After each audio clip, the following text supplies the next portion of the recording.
Bismillahirrahmanirrahim. Assalamualaikum warahmatullahi wabarakatuh. Alhamdulillahirabbil alamin wassalatu wassalamu ala sayyidina Muhammad wa ala alihi washabihi ajmain. Rabbi zidni ilma Allahumma anfa'ni bima 'allamtani wa 'allimni ma yanfa'uni warzuqni ilman yanfa'uni. Ikhwan akhwat yang dirahmati Allah Subhanahu wa taala. Apa kabar Anda di pagi menuju siang hari ini? Semoga dalam keadaan sehat walafiat. Hari Selasa kita dapat berjumpa lagi. Kita sudah memasuki hari yang ke-6 di bulan Jumadil Akhir 1422 Hijriah. Dan Ikhwan Akhwat, di kesempatan kali ini senang sekali saya Angga Aminuddin ditemani oleh Fajar Hidayat, ada juga Anis Mualim di meja operator, dapat kembali menyapa Anda dimanapun Anda berada. Ekonomi Islam kembali hadir, kita akan mempelajari dalam hal ekonomi Islam bersama narasumber kita Ustadz Ikhwan Basri dari Dewan Syariah Nasional. Alhamdulillah narasumber kita telah hadir di studio. Assalamualaikum warahmatullahi wabarakatuh Pak Ustadz. Waalaikumsalam warahmatullahi wabarakatuh. Apa kabarnya Pak Ustadz? Alhamdulillah sehat walafiat. Sehat walafiat, sehat terus Pak Ustadz ya. Mudah-mudahan begitu terus. Udah sempat silaturahim ke Ngeruki Ustadz? Belum. Lagi jadi sorotan ya Ustadz. Beberapa pekan ini jadi sorotan di Ngeruki ya. Kita nunggu PSBB. Nunggu PSBB. Sekarang lagi dibatasi dulu ya Ustadz ya. Iya. Perjalanan kemana-mana. Dan Ikhwan Akhwat, di kesempatan kali ini kita akan mengangkat topik mengenai keterpurukan ekonomi dalam pandangan ekonomi Islam. Masih berlanjut bahasan kita ini dengan topik minggu lalu. Jadi masih banyak bahasan-bahasan mengenai keterpurukan ekonomi di masa pandemi ini dalam pandangan ekonomi Islam. Begitu Pak Ustadz ya? Iya. Nanti di sesi kedua kami juga mengundang Anda untuk bergabung, berpartisipasi. Silahkan untuk bertanya, berdialog mengenai topik yang kita bahas. Dan di sesi pertama ini kita akan mendengarkan pemaparan mengenai topik kita. Kami persilakan Ustaz. Terima kasih Mas Angga.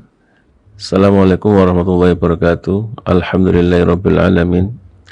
Wassalatu wassalamu ala asyrafil anbiya wal mursalin Sayyidina Muhammadin wa ala alihi wa ashabi ajmain, amma ba'du.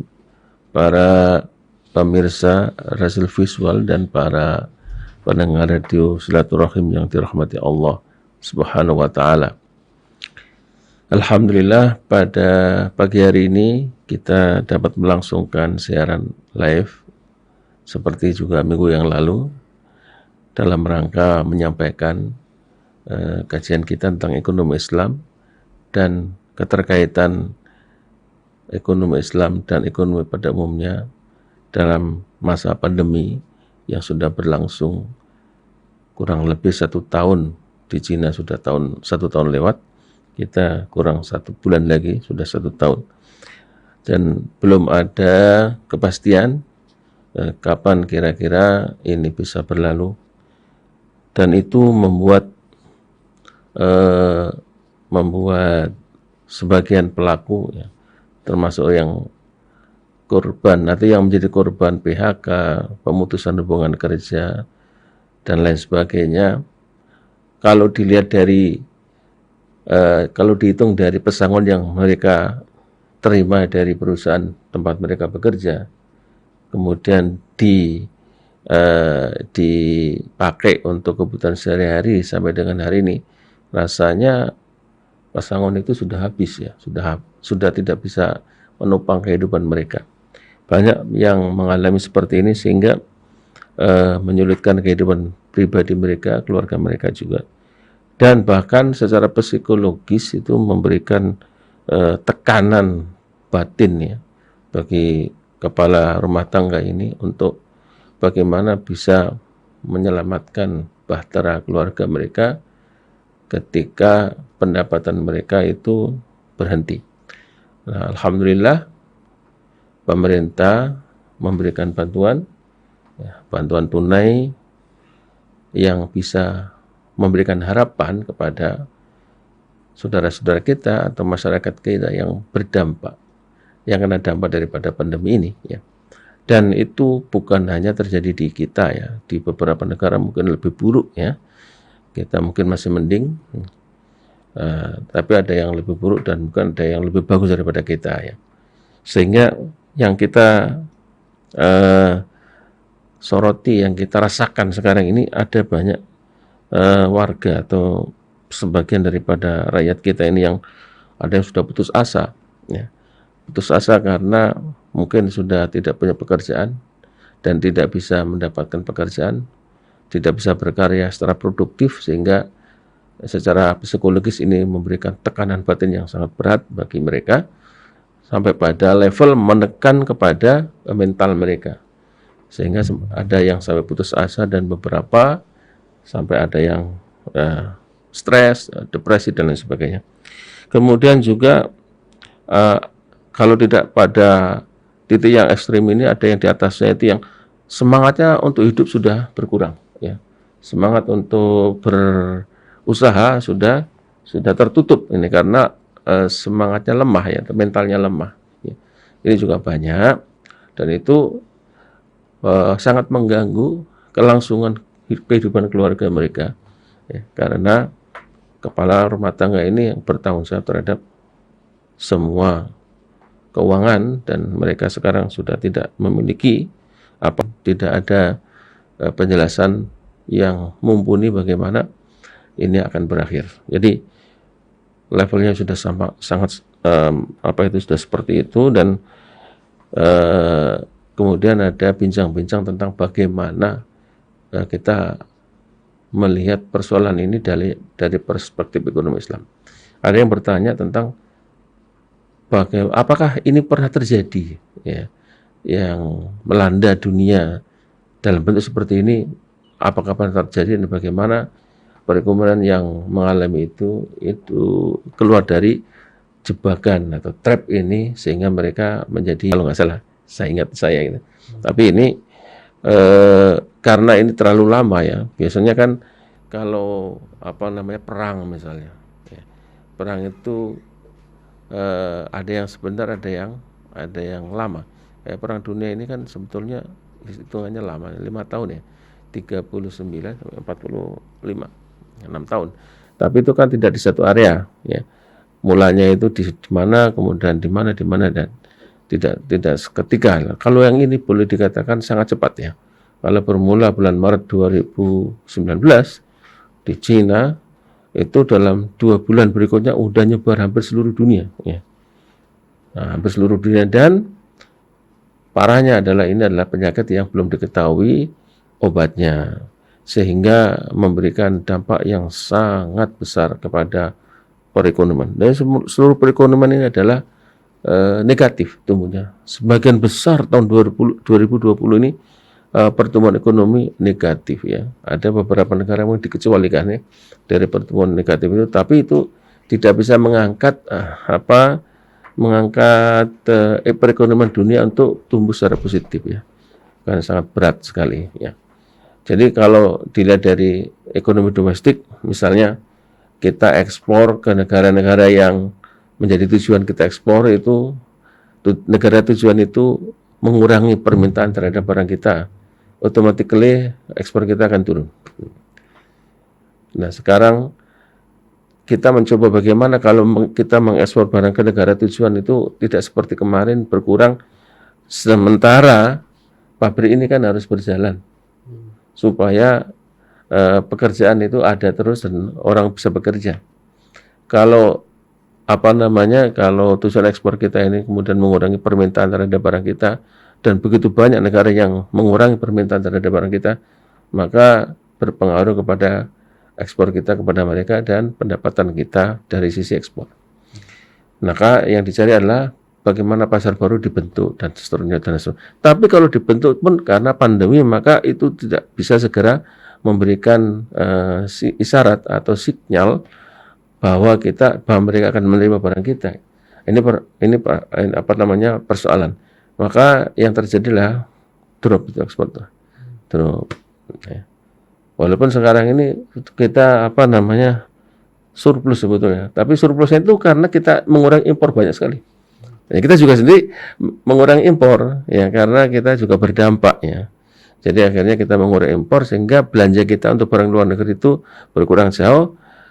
Meskipun kita bisa mengekspor, tapi penurunan ekspor dari kita dibandingkan penurunan impor dari negara lain itu lebih besar impornya. Itu sebabnya maka kita pada bulan Desember kemarin itu mengalami surplus neraca, ya, perdagangan kita surplus ya.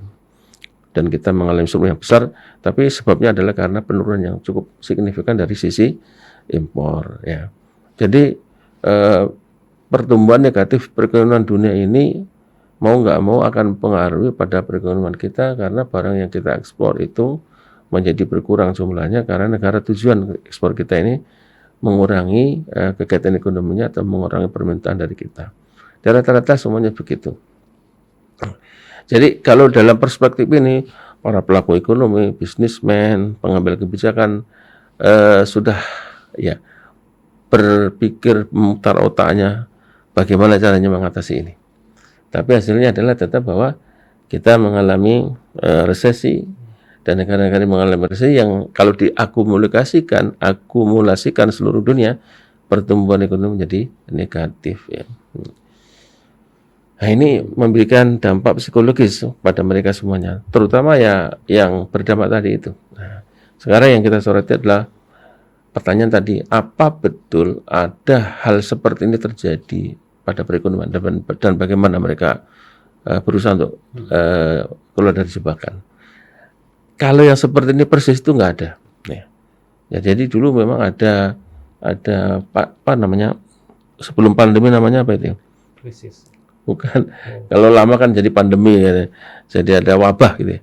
Wabah dulu di Eropa sebelum perang dunia atau pas perang dunia pertama itu ada, termasuk di Indonesia ya, ada wabah penyakit pes.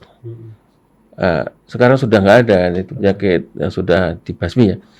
Itu sebetulnya dari kotoran tikus atau dari tikus lagi, yang itu kalau diakumulasi juga banyak ribuan mungkin jutaan. Karena kita tidak tahu jumlah persis ya. Dulu pada zaman Belanda kolonial itu di kita ini dikatakan ratusan ribu yang meninggal. Itu informasi yang kita terima. Tapi kalau data sebenarnya kita nggak tahu, mungkin sangat mungkin lebih. Karena alat komunikasi pada waktu itu belum ada. Jadi orang meninggal banyak sekali. Tapi itu tidak sifatnya, tidak terlalu cepat mengejala seluruh dunia itu, karena pada waktu transportasi masih lemah. Flu Spanyol juga begitu. Flu Spanyol itu sampai 20 juta yang tercatat menjadi korban di Eropa. Ya, jadi seperti ini itu ada contoh di depan atau sebelumnya terjadi, tapi enggak seperti ini gitu. Dampaknya sampai luar biasa. Perusahaan atau industri mati, terutama industri pariwisata, penerbangan, transportasi ya, total mati beberapa waktu ya. Nah, dulu itu nggak sampai segitu, ya. Sehingga sangat mengurangi kinerja ekonomi secara keseluruhan. Kemudian bentuk lain seperti ini, misalnya perang, ya, perang dunia pertama, kedua, ini korbannya puluhan juta orang mati, orang yang mati puluhan juta, orang yang apa itu namanya, cacat seumur hidupnya. Itu juga mungkin berpuluh-puluh juta ya. Kemudian perekonomian berubah strukturnya, menyesuaikan diri ini dengan perang. Jadi misalnya di Amerika Serikat itu pada perang dunia kedua ya, kita lihat itu sektor pemerintah itu lebih dominan daripada swasta. Ya, kalau dikatakan bahwa ciri sebuah ekonomi kapitalis adalah dominan sektor swasta, maka untuk kasus Amerika pada perang dunia kedua itu berbeda. Itu dominan sektor pemerintah. Bisa kita lihat bagaimana Ford yang membuat mobil yang untuk penumpang, tapi enggak dipakai, bikin mobil perang, bikin tank, semuanya ya. Bahkan korek api yang terkenal Amerika itu apa namanya? Bukan, yang yang korek api dari logam itu kan? Oh iya. Terkenal ya, itu memproduksi untuk perang, untuk dikirim ke prajurit di lapangan. Minuman bir misalnya berkarton-karton diserahkan ke pasar, bukan ke pasar, ke medan perang untuk prajurit supaya bisa teler. Jadi kalau dengan teler itu mereka semangatnya ada gitu, berani gitu ya. Jadi sampai di drop-drop di medan perang itu. Jadi semua industri itu ditujukan untuk mendukung perang. Ya. Industri sebetulnya kayak apalagi industri pesawat terbang ya, Boeing, Douglas dan lain sebagainya itu semuanya dipakai untuk perang. Padahal sebetulnya itu sivil. Konveksi juga. Ya, konveksi. Ya. Nah itu sebabnya maka dilihat dari komposisi komposisi share daripada perekonomian di Amerika Serikat pada Perang Dunia Kedua itu lebih dari 50% itu sektor pemerintah. Yang harusnya pada saat itu Amerika dikatakan negara sosialis. Ya, karena definisinya kan negara sosialis setelah bila sektor pemerintah lebih dominan daripada swasta. Nah ini terjadi di Amerika itu pada Perang Dunia Kedua. Ya. Kalau pertama tidak karena nggak terlibat dia. Ya seperti itu. Dan sebelum Perang Dunia Kedua ada namanya Great Depression, itu juga sama. Tapi Great Depression itu bukan karena pandemi atau karena penyakit, ya. Nah, karena sebab-sebab ekonomi gitu ya. Krisis keuangan. Iya, krisis keuangan. Wah itu krisisnya juga luar biasa. Amerika juga. Ya. Di seluruh dunia, termasuk karena Amerika kan konconya Belanda kan Amerika juga di Indonesia di sini. Maka pemerintah Hindia Belanda juga merasa terkena. Ya. Tapi tidak separah di Amerika karena Belanda itu menghisap Indonesia. Jadi dia masih bisa selamat karena punya tanah jajan yang subur, yang hasilnya itu luar biasa dibandingkan dengan negerinya sendiri. Itu. Jadi kalau ditanya apakah ini pernah terjadi pada perekonomian sebelumnya, ya jawabnya iya, pernah terjadi meskipun tidak benar-benar sama. Ya seperti flu Spanyol yang terjadi pada tahun 1918 misalnya sekitar itu ya, dan itu sempat ya jadi korban di Eropa itu sampai 20 juta. Kemudian perang dunia pertama juga sangat merusak dampaknya kepada ekonomi, apalagi perang dunia kedua hampir seluruh negara minus Amerika itu jadi rata dengan tanah ya.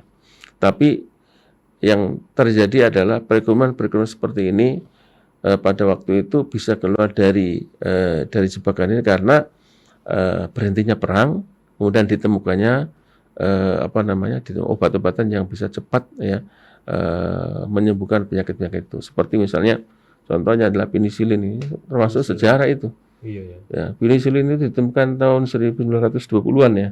Ya, kemudian itu menjadi obat yang paling laku di dunia karena perang. Nah, perang itu ya, jadi luka itu bisa gampang disembuhkan ya. Itu adalah antibiotik yang paling masal pertama dulu. Ya, yang ampuh. Bahkan di Indonesia itu sampai tahun 70-an tuh orang hanya tahu penisilin. Penisilin ya. Maunya penisilin kalau luka itu. Nah, sekarang itu, udah Ustaz, banyak ya. Lalu bagaimana Pak Ustaz cara keluar dari jebakan pertumbuhan ekonomi negatif di masa pandemi waktu itu? Di masa yang waktu itu. Waktu itu ya bukan hanya pandemi ya, misalkan. Iya. Kalau di Amerika kan mengkonversi sektor swasta untuk tetap produksi tapi atas komando daripada sektor pemerintah gitu loh. Jadi kalau di Amerika justru Perang Dunia Kedua itu istilahnya outputnya begitu maksimal. Cuman peruntukannya bukan untuk peruntukan swasta atau private, tapi untuk kepentingan perang. Dan itu dia menyalurkannya ke negara-negara yang terlibat perang, terutama sekutu dia di Eropa.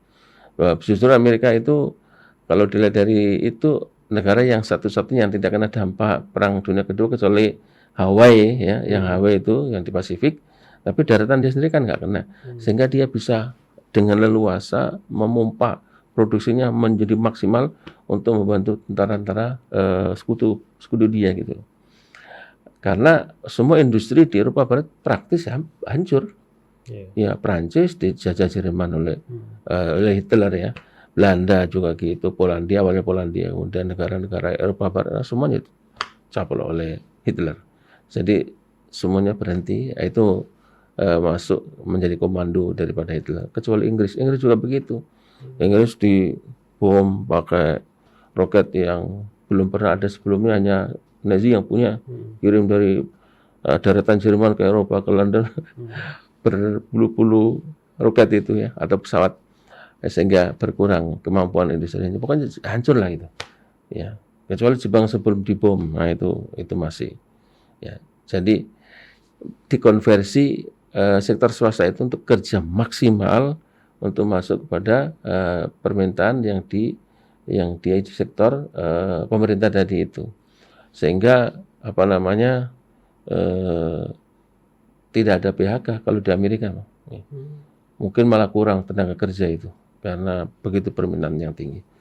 Nah, karena survive Amerika, maka ketika Perang Dunia selesai, dia bisa membantu negara-negara Eropa yang hancur lebur, itu lewat istilahnya namanya Marshall Plan.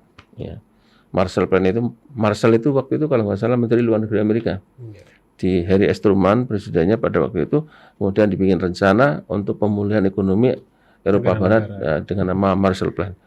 Nah, dengan Marshall Plan ini menyulap ya, negara yang bekas perang hancur lebur itu dalam tempo kurang dari 5 tahun menjadi semula. Jadi berakhir tahun 1945 Perang Dunia Kedua, tahun 1950 Jerman itu, Jerman Barat ya, itu sudah sama dengan sebelumnya.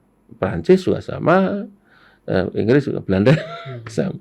Pemulihannya sangat-sangat cepat ya. Walaupun bantuan ini sebetulnya tidak sampai bermiliun-miliun dolar, berbilion-bilion dolar.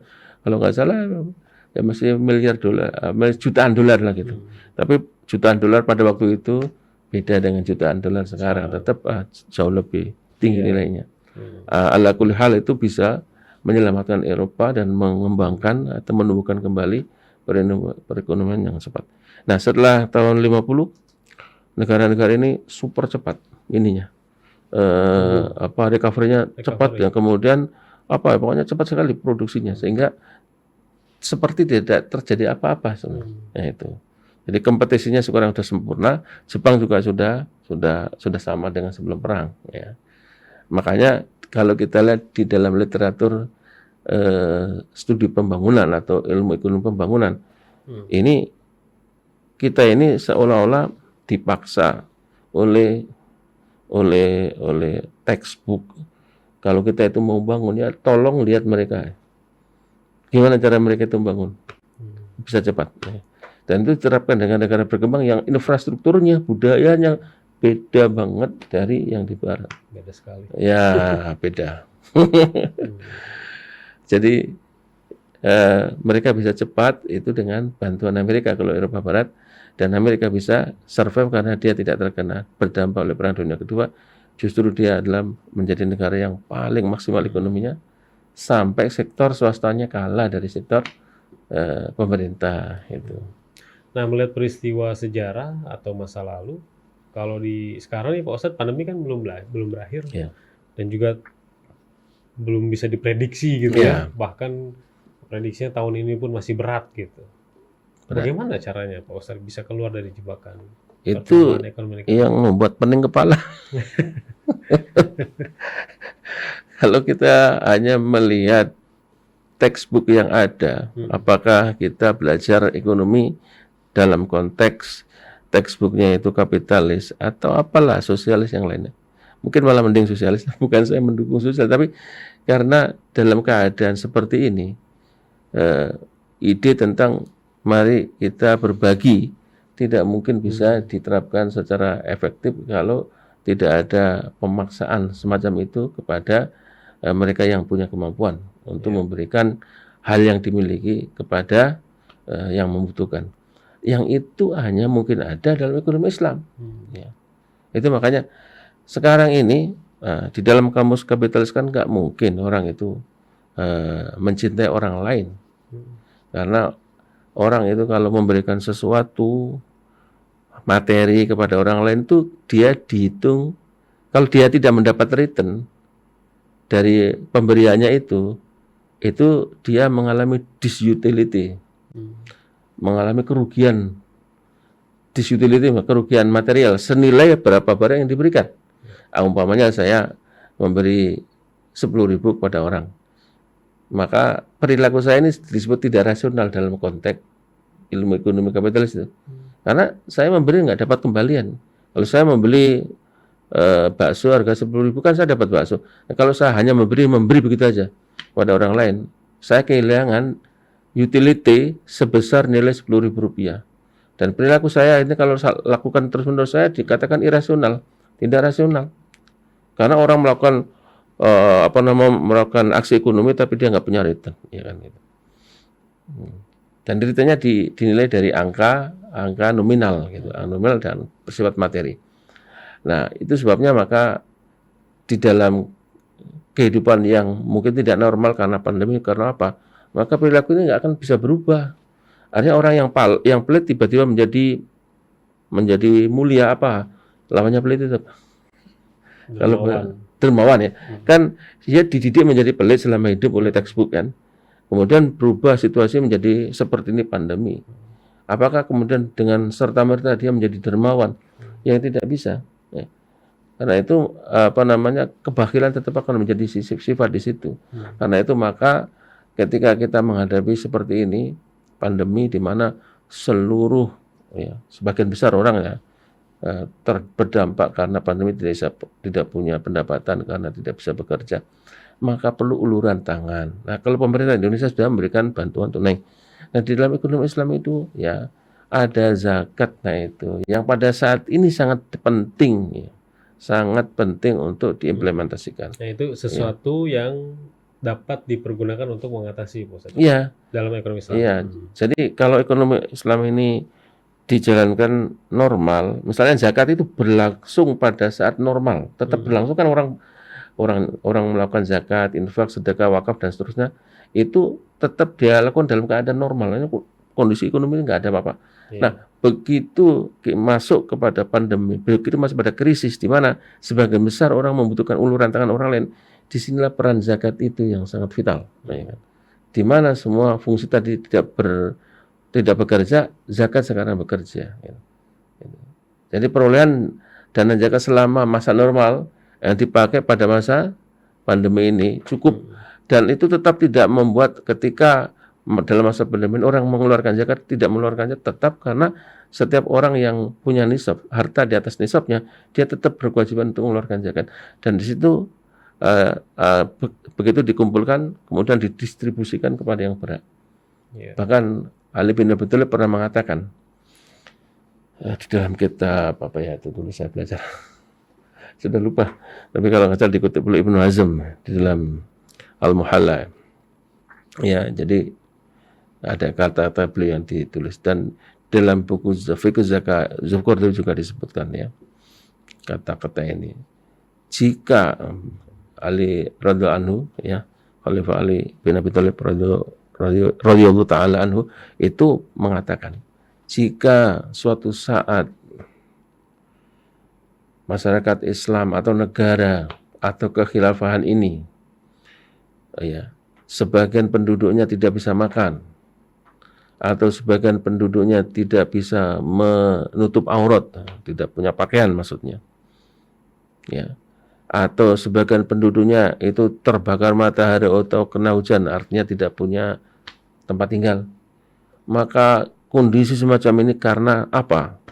Karena orang-orang kaya dari masyarakat itu menahan harta mereka. Demi Allah, jika itu terjadi, maka aku akan wajibkan orang-orang kaya itu untuk mengeluarkan harta mereka di luar daripada zakatnya.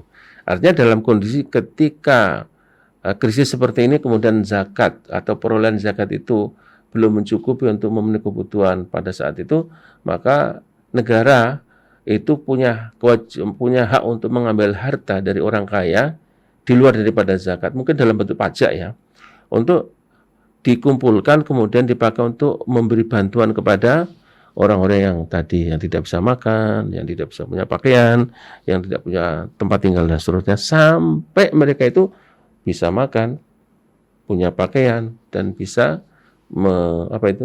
bisa memiliki papan atau rumah untuk melindungi mereka dari terik matahari dan hujan. Itu.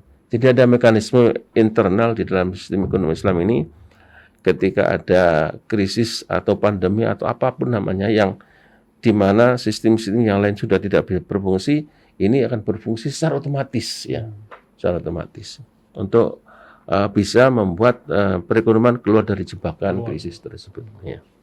Kalau peran lembaga keuangan syariah nih bagaimana Pak Ustadz? Supaya dia itu berkontribusi lah menekan dampak buruk nih ekonomi akibat pandemi. Ya, sekarang itu kita lihat ya.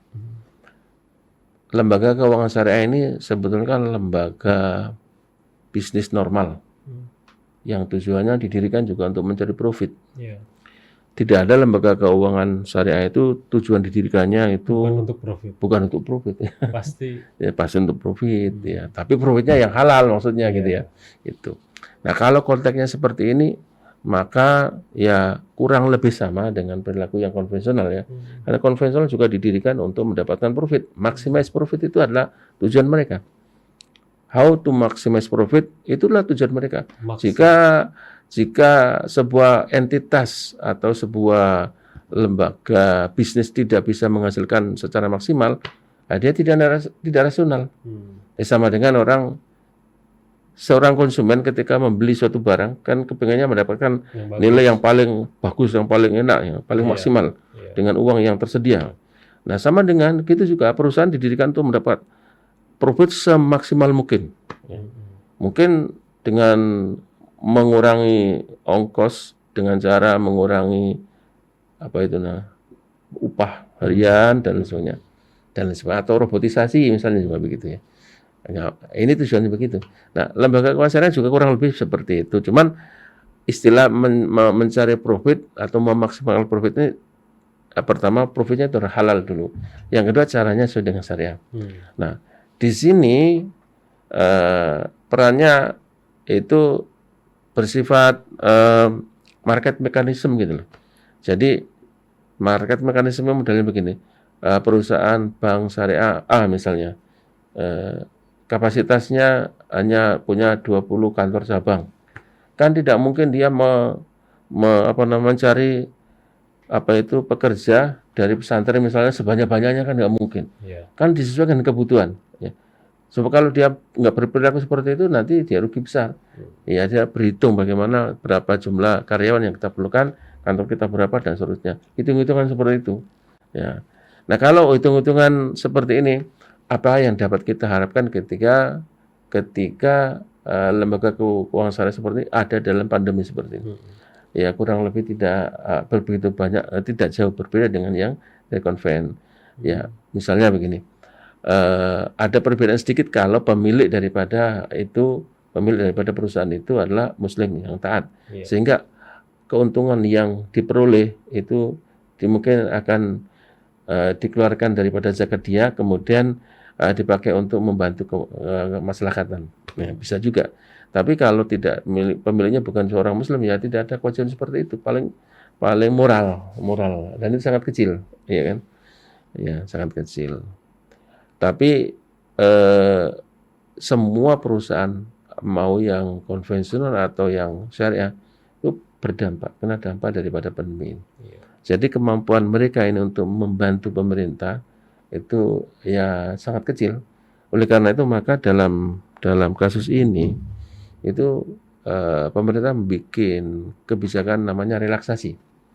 Nah, relaksasi itu diberikan terutama kepada lembaga keuangan. Apakah itu konvensional apa syariah?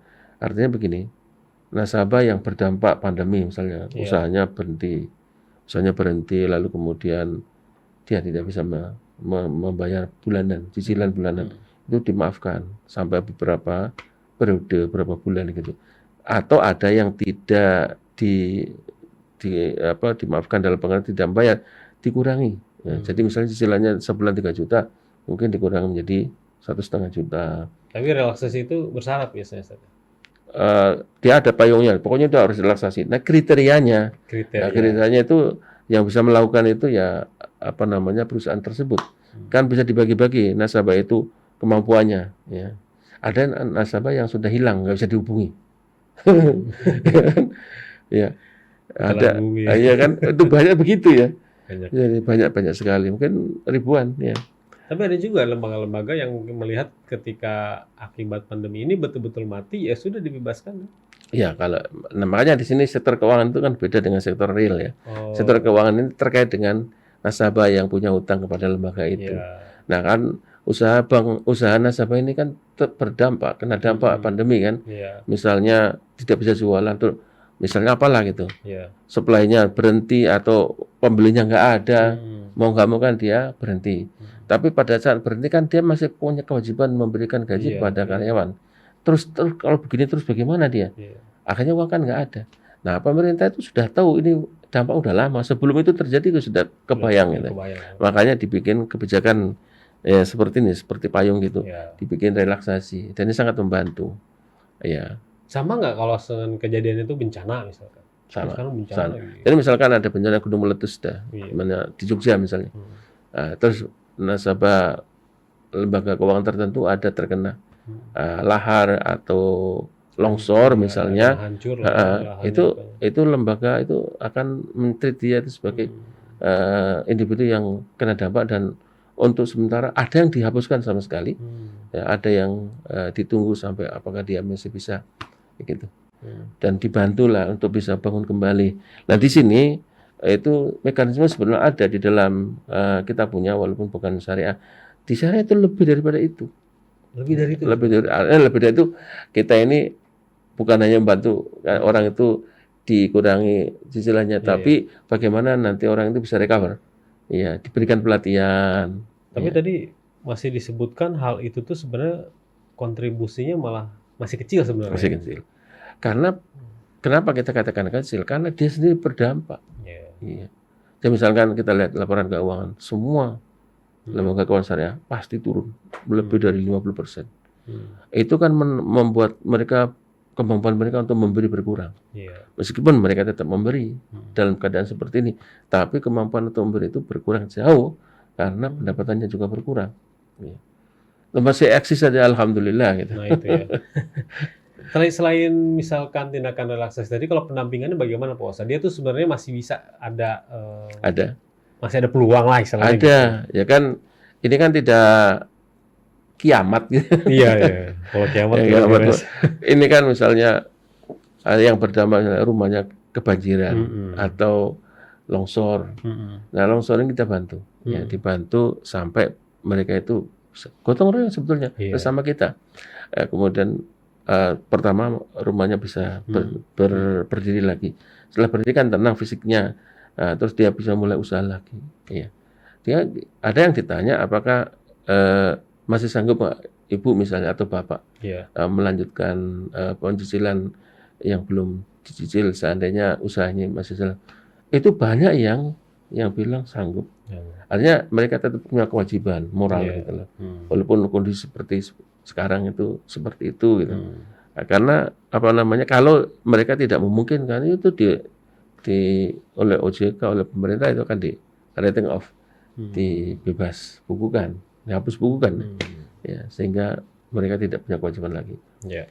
Tetapi kalau jumlahnya itu besar, dana yang di lembaga keuangan syariah atau bukan ini kan dana publik, dana orang, dan mereka kan tentu ingin kembali, ya kan. Makanya ini harus ada kebijakan yang sifatnya itu menguntungkan baik itu kepada lembaga keuangan atau kepada nasabah mereka. Gitu. Kalau hal bencana mungkin menguntungkan dan mengamankan. Ikhwan Akhwat, saat ini Anda sedang mendengarkan Ekonomi Islam bersama Ustadz Ikhwan Basri dari Dewan Syariah Nasional. Keterpurukan ekonomi dalam pandangan ekonomi Islam menjadi topik kita, dan kami mengundang Anda Ikhwan Akhwat untuk bergabung. Silahkan sampaikan pertanyaan dan komentarnya ke nomor WhatsApp Rasil di 081119997720. Sebenarnya masih ada satu pertanyaan lagi Pak Ustadz. Secara umum ya, bisakah ekonomi Islam memberikan kontribusi bagi dunia dalam mengatasi kemerosotan ekonomi karena pandemi ini? Tapi kita tahan dulu pertanyaan. Nanti kita bahas di sesi kedua Pak Ustadz. Ikhwan Akhwat, tetaplah bersama kami akan segera kembali.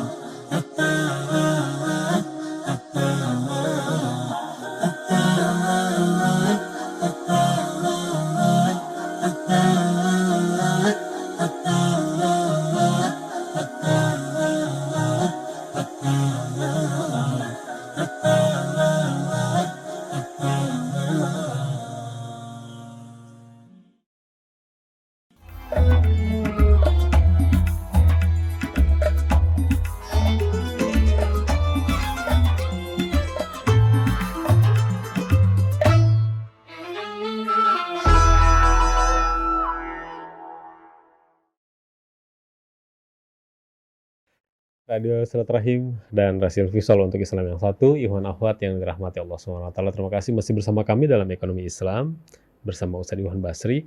Kami menyapa Pak Jaja, Pak Witono, ada juga Pak Edi Rizaldi di Ciputat, Pak Eri, Pak Ismail, hamba Allah 27. Waduh, ini namanya siapa ya, hamba Allah 27? Ada juga Pak Andi di Cipadu ini menyimak selalu, Bapak Sodikin, Pak Masur juga di Batam selalu menyimak, Ibu Mala, juga ada Pak Yasin, Bu Nurjanah juga ini menyimak selalu ini dari Singapura, Ibu Reti dan juga pendengar-pendengar lainnya yang menyimak di pagi hari ini. Kita membahas mengenai keterpurukan ekonomi dalam pandangan ekonomi Islam. Keterpurukan akibat pandemi ya, Ikhwan Akhwat, tadi sudah banyak kita bahas bersama Ustadz Iwan Basri. Sebelum ke beberapa pertanyaan yang masuk, Pak Ustadz, tadi sebenarnya ekonomi Islam itu memberikan kontribusi bagi dunia dalam mengatasi kemerosotan ekonomi karena pandemi ini seperti apa sebenarnya? Oke, terima kasih. Kalau itu bisa kita jawab dalam dua dimensi ya. Pertama dimensi textbook atau edukasi pendidikan ya.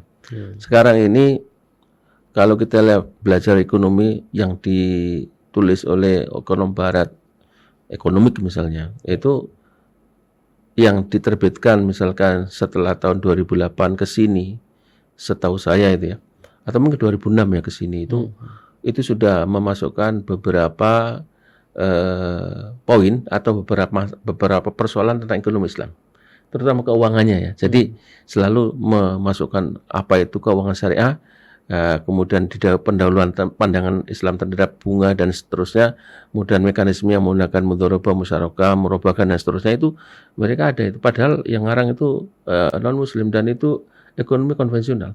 Iya. Artinya ya kita sudah melihat bahwa literatur ekonomi sekarang ini sudah memasukkan ekonomi Islam sebagai bagian daripada kurikulumnya.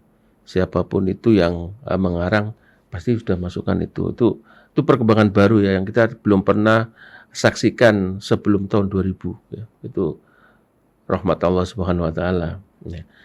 Kemudian PBB, bukan PBB, IMF atau Bank Dunia itu sudah memasukkan mekanisme bantuan keuangan atau istilahnya kerjasama keuangan itu dengan menggunakan mekanisme ekonomi Islam atau mekanisme keuangan syariah seperti musyarakah, mudharabah, murabahah itu sudah saya tahu dari tahun 2004. Sebelum itu sudah ada sebetulnya, tapi yang saya merasakan dan saya langsung terjun melihat sendiri itu 2004 ya, terlibat pada waktu itu. Dan salah satu tokoh utama dari IMF yang benar-benar tahu tentang keuangan syariah sampai detail itu namanya Dr. Sundara Rajan. Dr. Sundara Rajan ini staf di IMF. Kayak nama India. Iya, memang orang India. Orang India. Memang orang India. Pernah ke sini. Pernah ke Indonesia, saya juga ketemu. Beliau ini staf ahli di IMF dan non muslim yang paling tahu tentang keuangan syariah. Hebatnya lagi nih prestasinya nih. Dia itu menjadi konsultan keuangan syariah oleh Bank Sentral Sudan juga. Sampai meninggalnya saja di Khartoum. Dalam keadaan ketika lagi bekerja di membantu Sudan mendirikan bank syariahnya, Pak. Ya, itu Dr. Sundara Rajan ini. Nah, itu apa maknanya? Maknanya adalah bahwa Bank Dunia ataupun IMF ini menyadari bahwa perkembangan ekonomi Islam sekarang ini tidak boleh dianggap sepele atau tidak boleh dilihat dengan sebelah mata. Nah, terutama ketika mereka akan bekerja sama dengan negara-negara Muslim atau negara-negara yang mayoritas penduduknya itu Islam. Mereka akan menawarkan itu. Dan mereka punya advisor syariah Islam, punya konsultan ekonomi Islam. Seperti guru saya sendiri nih, Dr. Muhammad Syabra. Dr. Umar Syabra ini konsultan di situ, di IMF juga di Bank Dunia gitu. Ya. Makanya Menteri Keuangan kita ini Bu Sri Mulyani itu juga ketika di IMF juga ada ketemu dengan guru saya misalnya Abbas Merahur. Ini ketemu ketika zaman Presiden SBY dulu ada konferensi ekonomi Islam yang dibuka oleh Wakil Presiden JK di Istana Wakil Presiden, dulu saya hadir di sana itu, Bu Sri Mulyani ini Menteri Keuangan ya, itu ketemu dengan Abbas Mirakhur, kenal. Abbas Mirakhur salah satu direktur IMF yang ahli daripada ekonomi Islam gitu. Jadi dari sisi textbook atau dari sisi edukasi, dari sisi konsep itu sudah masuk di lembaga-lembaga seperti ini. Jadi konsep atau prinsip-prinsip ekonomi Islam, prinsip-prinsip keuangan syariah itu udah diadopsi di dalam pendekatan Bank Dunia, juga IMF, serta di perguruan tinggi di Barat dimanapun itu perguruan tingginya ya, sehingga sudah mulai dikenal ya. Itu dimensi yang pertama. Level yang kedua adalah sekarang ini seorang yang ahli dalam keuangan umum misalnya, profesional di keuangan finansial, kemudian tidak punya pengetahuan sedikit pun tentang keuangan syariah, itu nggak keren. Nggak keren. Karena di mana ditanya. Nah, sekarang ini konsumsi keuangan syariah atau ekonomi syariah itu bukan konsumsi masyarakat Muslim. Inggris sendiri udah bikin, walaupun negaranya negara sekuler itu. Jerman juga sama, banyak seperti itu ya. Cina juga begitu. Jadi semua orang tertarik masalah ini ya. Ada saya ketemu investor asing, ya, saya ketemu, nggak saya sebutkan dari mana. Ini investor banyak duit. Dia bilang ke saya hanya mau investasi di syariah. Padahal dia bukan orang Islam. Apa yang mendorong Anda begitu? Ini bukan 1 2 ya, banyak. Ternyata begini kesimpulannya. Dia cerita ke saya, karena Islam itu mengajari orang amanah. Saya udah capek ketemu orang yang tidak amanah. Nah, makanya di syariah ini saya berharap ketemu seperti itu. Hanya saya percaya kepada dia, saya trust. Dan itu banyak. Investor ini punya billion of dollar. Ya, ada banknya di sini, luar biasa. Tapi nggak saya ceritakan yang mana. Tapi saya ngerti, saya temu, ya. Saya bicara dengan mereka. Ya.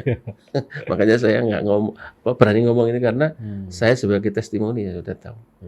Banyak. Jadi salah satu harapan mereka di tingkat dimensi praktis ini adalah bahwa banyak di antara mereka tuh ketemu orang yang nggak benar aja. Ya profesional dalam keuangan tapi nggak benar ya, nggak benar, mungkin nggak bisa percaya, penipu dan lain sebagainya, sehingga harta mereka, investasi mereka ambiar. Nah, tapi kalau setelah belajar Islam, walaupun dia bukan orang Islam, Islam menekankan amanah, menekankan kejujuran. Nah, itu mereka tahu. Maka dia berharap di sinilah letaknya. Ya. Maka mereka hanya mau. Dan sekarang bukan hanya di keuangan, sekarang sudah masuk ke kosmetika, ya kan? Sekarang orang kosmetika halal, itu kalau ada tulisan kosmetik halal menurut MUI laris manis tuh. Iya. Jadi makanya sekarang ini dimensinya diperluas, bukan dimensi keuangan, halal industri. Halal industri. Jadi termasuk di situ keuangan, semua industri yang pada prinsipnya itu mau diatur secara sehat dan menghasilkan produk yang halal, ya masuk dikategorikan kepada halal industri. Ya, misalnya pariwisata, ya kan, hotel syariah, pariwisata syariah dan lain sebagainya. Ini pertanian, peternakan juga itu penting gitu ya. Luar biasa ya. Bahkan termasuk ya ini apa itu vaksin, kesehatan ya. Kesehatan. Betul. Ini dan saya rasa kedepannya luar biasa ya. Nah ini nanti sesuai dengan pertanyaan tadi, kontribusi bagaimana pada tataran dunia ekonomi Islam bisa berpengaruh. Yang utama adalah nanti akan terpinggirkan gagasan tentang bolehnya bunga, interest. Karena ada kenyataan bahwa investasi tidak terpengaruh oleh bunga. Apa itu? Ya dalam Islam. Karena bunga dianggap haram. Mau bunga 10%, mau bunga 5%, mau 3% enggak menjadi soal. Ya, dia independen, tidak terpengaruh itu. Dan pengaruhnya apa? Bagi hasil. Yang bagi hasil itu bagaimanapun akan lebih menguntungkan kedua belah pihak. Kalau investasi didasarkan pada bunga, itu hanya menguntungkan pihak yang satu pihak saja. Tapi kalau dalam bagi hasil ini, dua-duanya itu mendapat keuntungan. Dan itu dirasakan semua orang. Karena ini metode ini akan terus berkembang, mendesak yang ada. ya, mendesak yang ada. Hmm. Dan itu tidak bisa dihambat, ya. Mau dibikin ragu-ragu orang tidak bisa, karena fakta yang bicara. Baik. Ya. Kita ke beberapa pertanyaan yang sudah masuk Pak Ustadz. Silakan. Di antaranya ada Pak Sodikin di Jakarta. Assalamualaikum warahmatullahi wabarakatuh. Waalaikumsalam warahmatullahi wabarakatuh. Pak Ustadz, saya ingin bertanya masalah hutang. Bagaimana hukumnya negara yang berhutang dan dipakai untuk kepentingan rakyat? Nah, itu kan ada bunganya, termasuk riba. Lalu bagaimana rakyatnya Pak Ustadz? Apakah ikut berdosa atau tidak? Senada dengan Pak Sodikin, kalau Pak Masud ini lebih ke apakah tidak ada pinjaman yang baik Pak Ustadz? Seperti halnya dalam ayat Al-Quran, kurang lebihnya mohon maaf ada istilah kordon hasanah. Allah meminjam kepada umatnya dengan pinjaman yang baik. Kenapa negara tidak mengamalkan ayat ini? Mencari pinjaman yang baik. Tidak dari rentenir yang ada bunganya atau lain-lainnya. Mohon nasihatnya Pak Ustadz. Terima kasih. Terima kasih. Ya. Pertanyaan pertama itu kenapa kita berhutang? Ya? Ini kita balik kepada sudah lama kan kayaknya kita jawab ini, tapi tidak apa-apa kita jawab lagi ya. Sudah pernah kita jawab itu. Ya. Proses membangun negara itu diibaratkan kita sama dengan membangun rumah tangga. Ya. Perlu modal, perlu bantuan orang lain dalam rangka mengelola sumber keuangan kita menjadi lebih baik dan kehidupan kita menjadi lebih baik. Negara Indonesia, negara dulunya itu negara miskin, ya miskin dilihat dari per kapita income, tapi kalau dilihat dari negara kaya Indonesia itu sebetulnya. Ya. Tapi karena kita negara dijajah, kemerdekaan harus kita rebut dari penjajah, dan itu tidak sedikit korban kita ya, berjuta-juta pahlawan kita yang memperebutkan kemerdekaan kita ini. Setelah merdeka kita harus pertahankan, dan kita tidak bisa langsung membangun karena sistem politik yang kita pakai ini ternyata tidak stabil, sehingga jatuh bangun kabinet sampai ada orde lama. Orde lama ini juga tidak sempat membangun dengan baik karena situasi tidak stabil.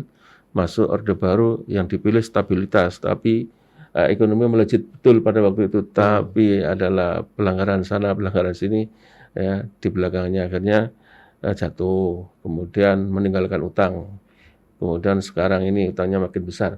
Nah, kenapa begitu? Nah, sekarang kita lihat semua textbook ekonomi yang ditulis sampai dengan hari ini, itu kalau kita bicara tentang bagaimana membangun negara itu cuma ada satu cara.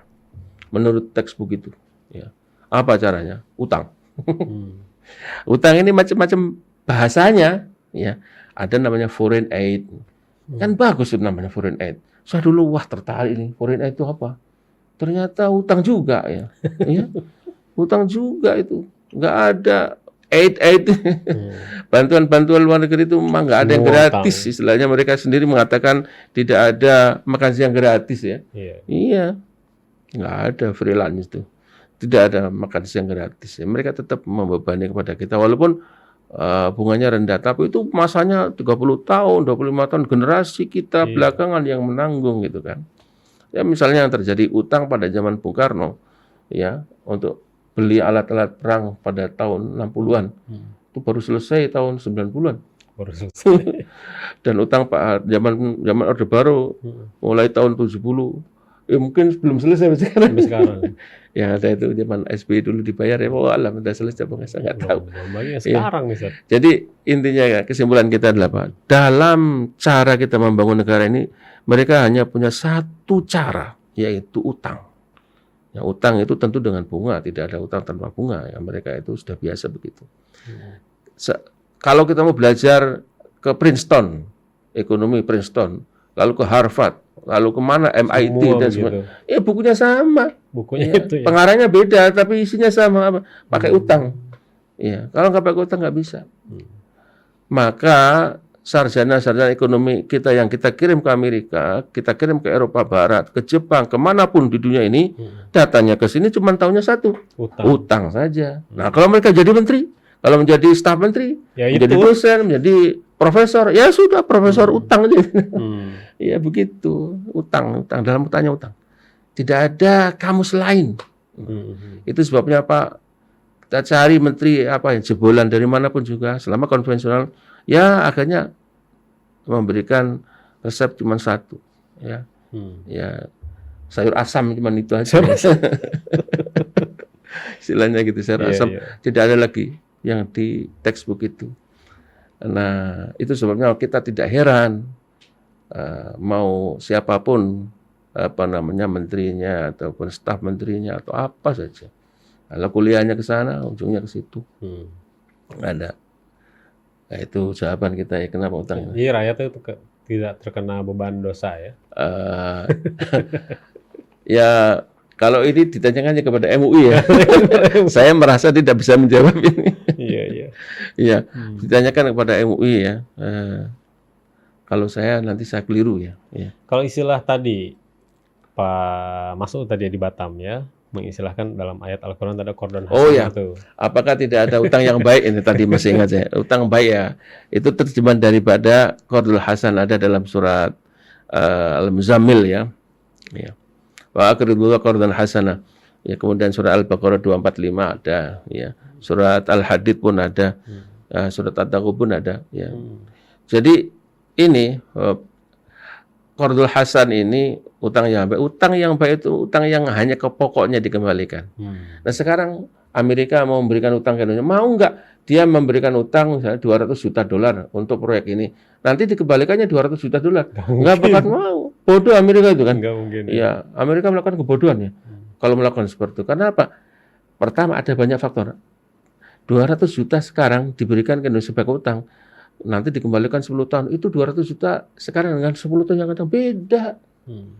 Jadi kalau dia menerima 200 juta juga, dia lebih sedikit kemampuan membayar untuk dibelanjakan 200 juta sekarang dengan 200 juta yang 10 tahun yang akan datang. Itu akan lebih kecil. Ya. Purchasing power of money-nya itu berkurang. Nah, kalau Amerika melakukan itu bodoh dia. Dia tidak mau ya. Tidak rasional ya. Tidak mungkin lah. Dalam kamus nggak ada. Itulah. Makanya itu tidak mungkin terjadi. Yang mungkin terjadi adalah apabila kita itu antara Muslim atau pemikiran sudah sama-sama Islam. Bahwa utang itu pokok kembali pokok. Utang 10 ya kembalinya 10. Tidak boleh disyaratkan bunga. Nah, supaya bisa saling menguntungkan gimana?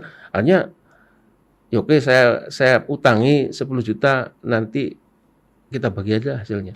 Ya 10 juta ini dianggap modal, kita dikembangkan oleh orang yang menerima modal tadi. Nah, hasilnya dibagi dua. Nah, itu baru. Iya, itu. Dan itu bisa. Itu sebabnya sekarang ini model mudharabah, model musyarakah ini mulai meracuni pikiran orang-orang barat ya. Ya, mereka juga sudah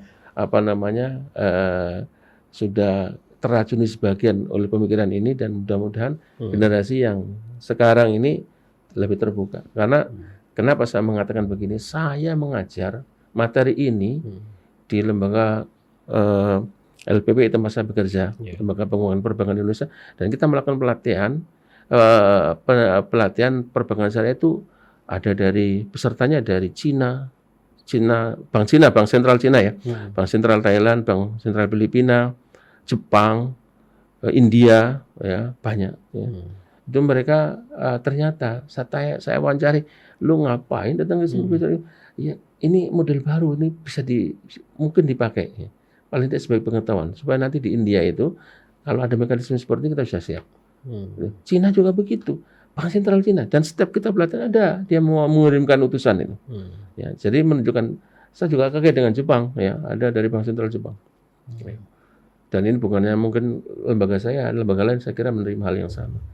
Menunjukkan betapa ide tentang satu-satunya untuk pembiayaan dengan bunga ini sekarang mendapat tantangan yang sangat seru dari konsep ekonomi Islam dengan mudharabah atau musyarakah. Ya. Baik. Kita ke Pak Andi di Tangerang. Assalamualaikum warahmatullahi wabarakatuh. Waalaikumsalam.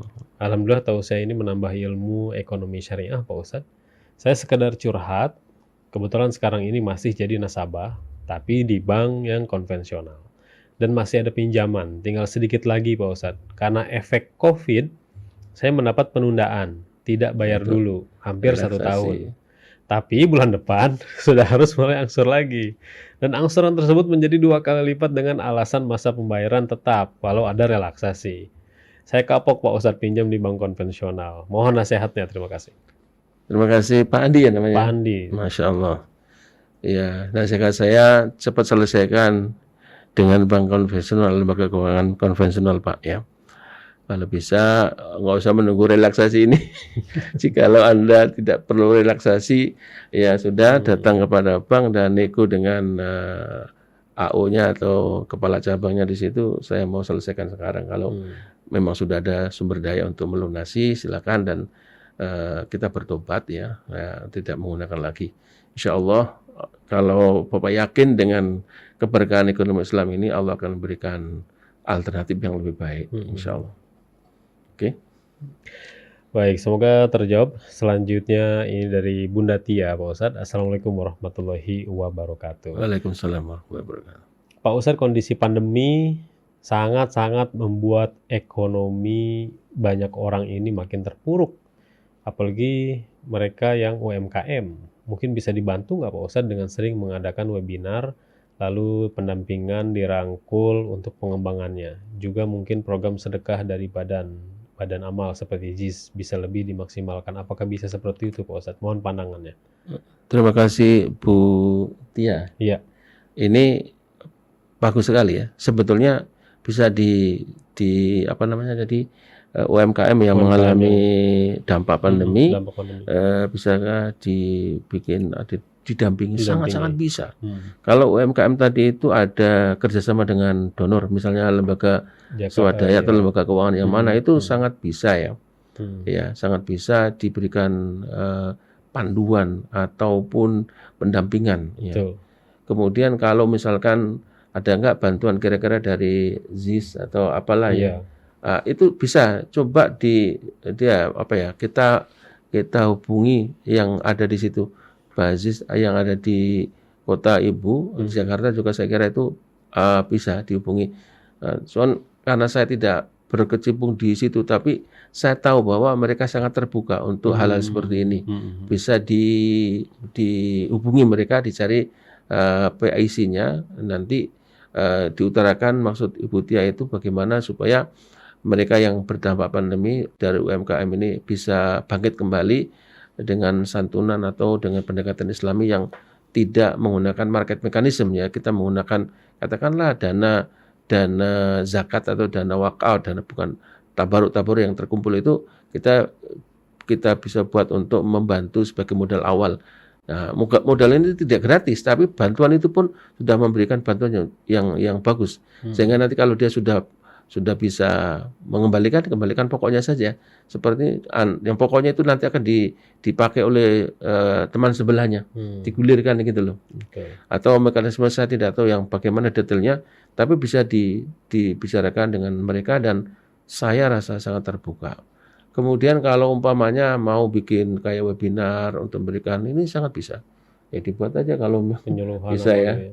Caranya bagaimana, bekerja sama dengan Rasil bikin semacam webinar, memberikan wawasan, pencerahan kepada mereka. Saya sangat senang kalau ada seperti ini ya. Menyoroti UMKM ini di masa pandemi, Pak Ustadz, kok kita sedikit yang mendengar kabar dari Kementerian Koperasi nih, Ustadz?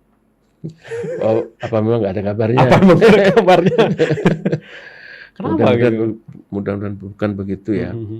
Sebetulnya sekarang ini kalau kita lihat di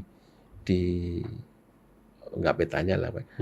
Kalau UMKM itu posisinya di kampung atau di daerah kan sebetulnya relatif tidak begitu kena dampak COVID ya sebetulnya. Kayak pertanian, karena orangnya nggak pernah keluar di situ-situ aja. Kalaupun kemudian ada penyakit ke situ, itu biasanya dari orang kota yang pulang gitu kan. Nah itu, jadi relatively safe gitu ya. Yang ini mungkin ya, qadarullah mereka yang terselamatkan dari kena penyakit seperti ini sehingga usahanya jalan. Yang sangat berdampak adalah mereka yang di perkotaan. Ya, entah itu pedagang kecil atau apa. Kalau kondisinya mereka keberadaan mereka di perkotaan sudah cukup kemungkinan terpaparnya tinggi, apalagi kota besar. Jakarta misalnya, Jabodetabek ini, kemudian Bandung, Surabaya ya. Itu terpapar walaupun UMKM. Tapi kalau UMKM biasanya di kampung itu agak beda ya. Ya lebih bisa bergerak lah. Tapi yang ini tadi yang yang ingin bikin webinar kayak itu ya, Iya. itu saya senang. Saya hampir tiap hari, walaupun nggak, pokoknya gratis saja. Penyuluhan, Ya, pendampingan gitu Pak Ustadz ya. penyuluhan, iya. Baik, Kita Pak Ustadz, sayang sekali lakukan. kita sudah dibatasi oleh waktu. Iwan Ahmad, mohon maaf beberapa pertanyaan tidak sempat terjawab. Terima kasih atas atensi Anda. Sebagai penutup, Pak Ustadz, dari seluruh pembahasan kita apa? Terima kasih Mas Angga. Para pemirsa Rasul Visual dan para pendengar Radio Silaturahim yang dirahmati Allah Subhanahu wa taala. Kali ini kita bicara tentang apakah ada prinsip-prinsip ekonomi Islam atau yang ada di dalam institusi ekonomi Islam yang bisa dipakai untuk membangkitkan ekonomi baik lokal maupun internasional, sehingga mereka atau perekonomian ini menjadi tumbuh kembali, recovery setelah pandemi yang sudah berumur kurang lebih setahun dan menurunkan semua performa ekonomi menjadi pertumbuhan minus, dan ini berdampak luar biasa pada penduduk bumi sekarang ini.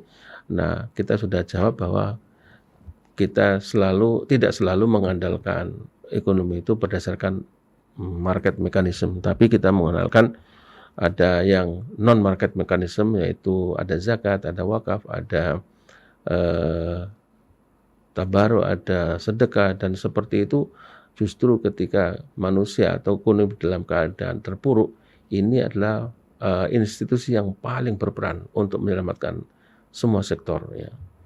Dan yang kedua adalah bahwa model-model pembiayaan ekonomi Islam itu sekarang sudah menjadi mempunyai kedudukan yang sama dengan model-model pembiayaan yang ada di konvensional, dan sudah dikenal di seluruh dunia, bahkan di IMF, di Bank Dunia, dan donor-donor yang lain. Bahkan para investor di kita saja sudah begitu banyak yang tertarik dengan sektor ekonomi Islam itu atau keuangan syariah, dan kita sudah ketemu dengan mereka dan mereka punya banyak duit ya untuk mengembangkan itu, dan mereka anehnya hanya mau dengan syariah. Iya. Karena itu maka mari kita kaum muslim ini optimis bahwa pandemi yang seperti ini justru akan memberikan harapan baru akan peran daripada ekonomi Islam. Oke, saya kira itu ya. Baik, terima kasih banyak Pak Ustadz atas waktu dan ilmunya, dan juga Iwan Ahmad. Terima kasih atas kebersamaan Anda. Dari studio kami undur diri. Mohon maaf atas segala kesalahan kata. Billahi taufiq wal hidayah. Subhanakallahumma wa bihamdika asyhadu alla ilaha illa anta astaghfiruka wa atubu ilaik. Assalamualaikum warahmatullahi wabarakatuh.